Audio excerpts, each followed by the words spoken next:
Hey there, I'm Becky Watson, and I am coming to you with another tip of the week. This one is a little bit different.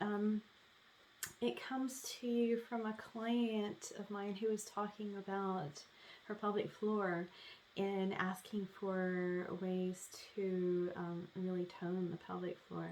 And so we talked about it for a little bit, and I was telling her how her pelvic floor moves with her breath, and she was like, "What do you mean?" So, just a little bit of background around your pelvic floor, or how it moves with your breath, rather. So, if you think of everyone, or most people will know that you have a diaphragm, at the base of your lungs, right? Every time you inhale, your diaphragm is lowering down as it pulls air into your lungs, right? And as you exhale, that diaphragm is lifting back up. So pause for just a moment, and I'll pause with you, but take a breath in. You'll feel that diaphragm pull that breath in, and as you exhale,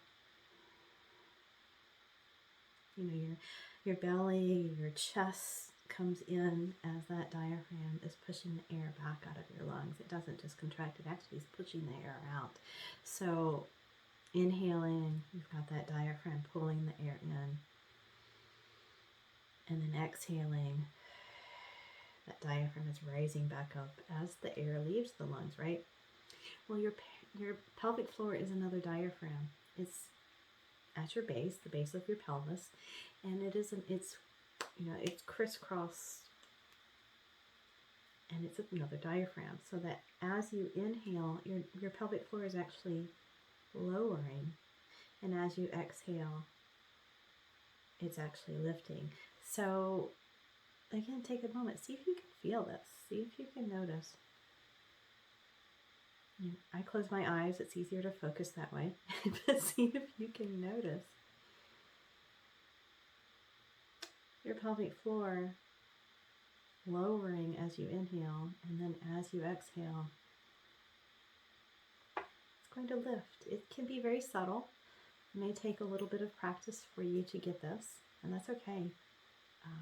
I don't think I got it the first time I tried it, but pause for a moment, and again, inhale.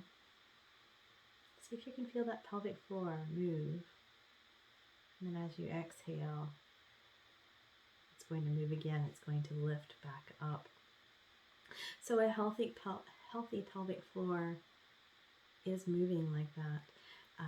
So often tissue becomes rigid and is not moving like it should. So that can create problems with the tissues. I'm not a medical doctor, so I'm not going to try and diagnose any problems from that.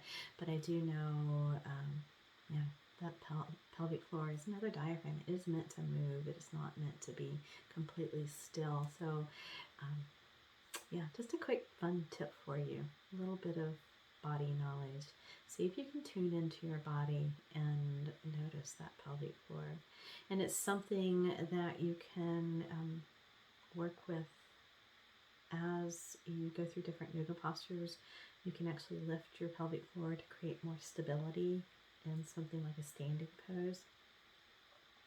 It just shifts the rest of the body. So we're not trying to have you hold it for a very long time. We're not trying to have you hold your breath, but there are times when it can help the stability of the pose to lift that pelvic floor. And if you're not used to even noticing it, then it's really hard to follow along with that cue. So pause for a moment. See if you can feel that pelvic floor move when you breathe. Yeah, just a quick fun tip for you today. Try it out. Leave a comment. Let me know. Love to hear from you. But that's it for now. Remember, it's never too late to live happier and healthier. Bye for now.